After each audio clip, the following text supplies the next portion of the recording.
Kanchipuram వకుడా silks నాణ్యత మా ప్రాధాన్యత. మదీనాగూడ, మియాపూర్, హైదరాబాద్ లో త్వరలో శుభారంభం.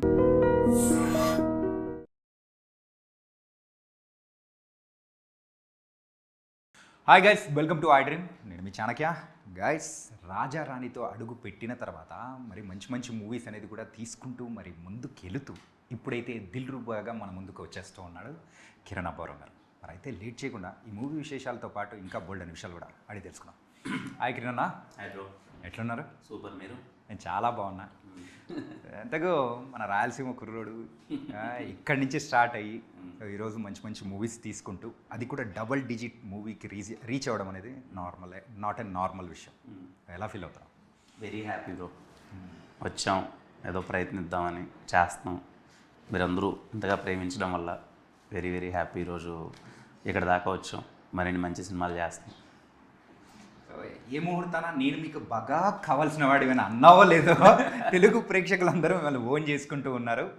అండ్ లాస్ట్ టైం దివాళీకి వచ్చి మంచి పటాక్ లాంటి మూవీ కాతో హిట్ కొట్టేశారు. ఈసారి ఏదో వ్యాలంటైన్స్ డేకి రావాల్సింది మిస్ అయిపోయి అదే మార్చ్ 14th వేసేసారు. అది కలిసి వచ్చినట్టు చూడండి. 14 థర్డ్ మంత్ 143. వా నన్ను ఎవరు అంటే నాకు వెలిగింది. అవును కదా అని. ఎలా ఉండబోతుంది దిల్ రూబా చాలా నా నుంచి చాలా కొత్తగా ఉంటుంది. నన్ను చూసే విధానం కానీ very intense role and more of మంచి కాన్వర్జేషన్స్ ఉంటాయి. మ్యూజికల్ ట్రీట్ ఉంటుంది. హ్యాపీగా థియేటర్లో కూర్చొని చాలా రోజుల తర్వాత ఐ థింక్ మ్యూజికల్లీ సినిమాని చాలా వైబ్ అయ్యి మరి మంచి కాన్వర్జేషన్ చెప్పాడు. కిరణ్ని చాలా కొత్తగా చూసాము. నేను హ్యాపీగా బయటకు వస్తాను. ఏంటంటే మీ మీద కొన్ని కంప్లైంట్స్ అనేది ఉన్నాయి. అంటే కొంతమందికి, నాట్ అందరికీ. అంటే కొన్ని వర్డ్స్ కానీ కొన్ని యాక్షన్స్ కానీ మోనోటోనీ టైప్లో మిగతా సినిమాల్లో ఎక్కడో ఒక చోట కనిపించేది. కానీ ఈ సినిమా విషయానికి వచ్చేటప్పటికి మాత్రం అస్సలు లేదు. కొత్త కిరణ్ని చూస్తున్నామా అన్నట్టు అనిపిస్తుంది. దీనికి అసలు ఈ క్రెడిట్ ఎవరికి ఇద్దాం అనుకుంటున్నారు? టీమ్, ఎంటైర్ టీమ్ అందరూ, డిఓపి కానీ, యాక్షన్ డైరెక్టర్ కానీ, కాస్ట్యూమ్ డిజైనర్ కానీ, ఇంకా more of that my director, వీళ్ళందరూ కేర్ తీసుకున్నారు అందరూ. ఓకే. కానీ సో ఎప్పుడైనా కానీ లవ్ స్టోరీస్లో యూజువల్గా అమ్మాయి వదిలిపెట్టి వెళ్ళిపోవడం, ఇంకొక అమ్మాయిని చూసుకోవడం, అది సర్వసాధారణంగానే చూస్తున్నాం. కానీ దిల్ రూబా విషయానికి వచ్చేటప్పటికి లవ్లోనే థర్డ్ డైమెన్షన్ అనేది కూడా తీసుకొని వస్తున్నారు. సో ఇది ఎలా అసలు ఈ టైప్ ఆఫ్ ప్రజెంట్ ఇప్పుడున్న జనరేషన్కి తగ్గట్టు తీసుకొని రావడానికి ఇది ఒక ఎక్స్పెరిమెంటల్లా అనిపించవచ్చు? ఎక్స్పెరిమెంట్ అని చెప్పను, కానీ ఒక చిన్న అవేర్నెస్ అంటే అరే మన ఎక్స్ అనగానే ఎందుకు మనం వాళ్ళని వేరేలా చూస్తున్నాం. At the end of the లైఫ్లో చాలామంది వస్తుంటారు, పరిచయం అవుతుంటాం, వెళ్తుంటాం. కానీ మన ఎక్స్ అనే ఒక ఫ్యాక్టర్నే ఏదో శత్రువులా చూస్తూ ఉంటాం.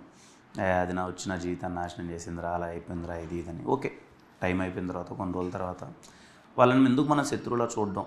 నిజంగానే మనం లవ్లో ఉన్నప్పుడు కొన్ని కారణాల వల్ల విడిపోయి ఉండొచ్చు, ప్రేమ అయితే పోయి ఉండొచ్చు, కానీ ఫ్రెండ్షిప్ ఎక్కడికి పోదు కదా. మళ్ళీ వాళ్ళతో మనం నార్మల్గా ఉండొచ్చు కదా, అట్లీస్ట్ లైక్ నార్మల్ హ్యూమన్ బీయింగ్లా ఉండొచ్చు కదా అన్నది ఒక సెన్సిబుల్ థింగ్. అది చాలా రైట్ వేలో ప్రజెంట్ చేసామన్నది నా పర్సనల్ ఫీలింగ్. రేపు మీకు సినిమా నుంచి బయటకు వచ్చిన తర్వాత అదొక్కటి మంచిగా అనిపిస్తుంది. అవును కదా, మనము మన ఎక్స్తో ఎందుకు ఇలా ఉన్నాం? నాకు తెలిసి 50% ఆఫ్ ద పీపుల్ అందరూ బ్లాక్ చేసి ఉంటారు. ఫేస్బుక్లోనో, ఇన్స్టాలోనో అన్నిట్లో బ్లాక్ ఉంటుంది.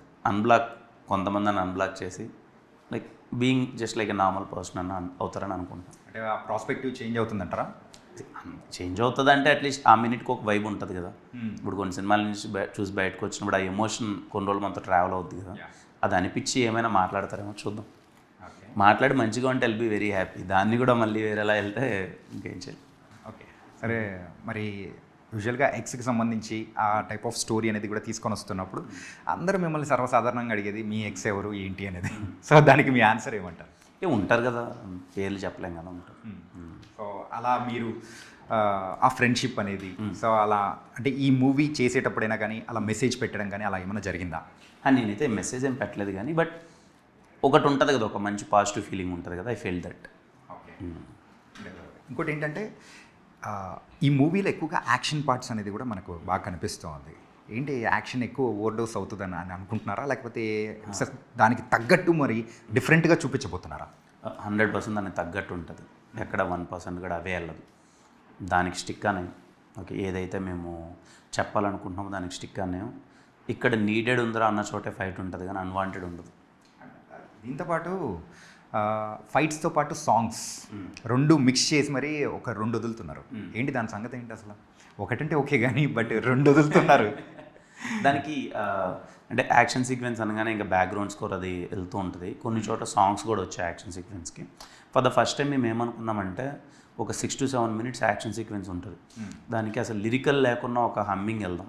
తులు కైండ్ ఆఫ్ మనం చేసే ప్లేస్ అయితే మ్యాంగ్లూర్, అక్కడ ఒక తులు స్టైల్ ఒకటి ఉంటుంది కదా, అలాంటి కైండ్ ఆఫ్ ఒక బ్యాక్గ్రౌండ్ స్కోర్ వెళ్దాం, వోకల్తో వెళ్దాం సాంగ్లా అని వెళ్ళాము. నాకు చాలా కొత్తగా అనిపించింది. శామ్ గారు చాలా గట్టిగా ఇచ్చారు. అది మేము రిలీజ్ చేయట్లేదు అండ్ ఆ స్కోర్ కూడా ఎక్కడ మేము లీక్ చేయట్లేదు. సినిమాలో మంచి వైబ్ అవుతారని ఒక సర్ప్రైజింగ్ ఎలిమెంట్గా సర్ప్రైజింగ్ ఎలిమెంట్లో బాగుంటుంది. ఓకే. అంటే ఈరోజు మీ లుక్ కానీ కంప్లీట్గా డిఫరెంట్ కిరణ్ని చూడడానికి ద మెయిన్ రీజన్ అంటే సో ఎక్కువ మూవీస్ కెమెరామెన్గా వర్క్ చేసిన అరుణ్ గారికి ఎక్కువ క్రెడిట్ ఇచ్చామంటారా? విశ్వాస్ భయ్య, విశ్వాస్ గారు డిఓపి నా మోస్ట్ ఆఫ్ ద ఫిలిమ్స్కి హిట్ ఫిలిమ్స్కి అన్ని తనే చేసాడు. ఓకే. విశ్వాస్ తను like is being my friend, best friend. మేము ఎప్పుడు ఇద్దరము సినిమా గురించి ఎప్పుడు మాట్లాడుకుంటూ ఉంటాం. బెస్ట్ వచ్చింది ఈ సినిమాలో. ఇంకా నన్ను మేమిద్దరం చేసిన first love story, out and out love story. So ఎలా చేద్దాం కొత్తగా అని చాలా వర్కౌట్ చేశాడు ఆయన. ఈరోజు ఇంత క్రెడిట్ వస్తుందంటే ఐఎమ్ సో హ్యాపీ. అంటే ప్రజెంట్ ఇప్పుడు జనరేషన్ అంతా కూడా ఒక లార్జర్ దెన్ లైఫ్ స్టోరీస్ తీసుకొని ప్రేక్షకులు ఎంజాయ్ చేసే టైం అనేది నడుస్తూ ఉంది. ఈ లవ్ స్టోరీస్ జమానా అనేది కూడా తగ్గుతూ అది కూడా కమర్షియల్ ఆస్పెక్ట్స్ వచ్చాయి. కానీ ఇప్పుడు మీరు ఒక కంప్లీట్ లవ్ స్టోరీతో వస్తున్నారు. So how the people will receive అని ఆలోచించిన విధానం అంటే ఆలోచించారు ఎప్పుడైనా? అప్పుడు అది ఏముండదు. మనం అనుకుంటాం కానీ లార్జర్ దెన్ మూవీస్ తీయాలి, థ్రిల్లర్స్ తీయాలి అన్నీ, అది కాదు. కానీ అన్నీ అవే తీసినా చూడరు కదా. ఇప్పుడు నేను మనకు ఆ థ్రిల్లర్ తీశాను, ఇప్పుడు మళ్ళీ ఇమీడియట్గా అన్ని థ్రిల్లర్లే చేసుకుంటూ వెళ్తుంటే వాళ్ళకి బోర్ కొట్టేస్తుంది. అన్ని డిఫరెంట్ వైపు తీయాలి. మన సంక్రాంతికి వస్తున్నాం, ఎందుకు అంత పెద్ద హిట్ అయింది?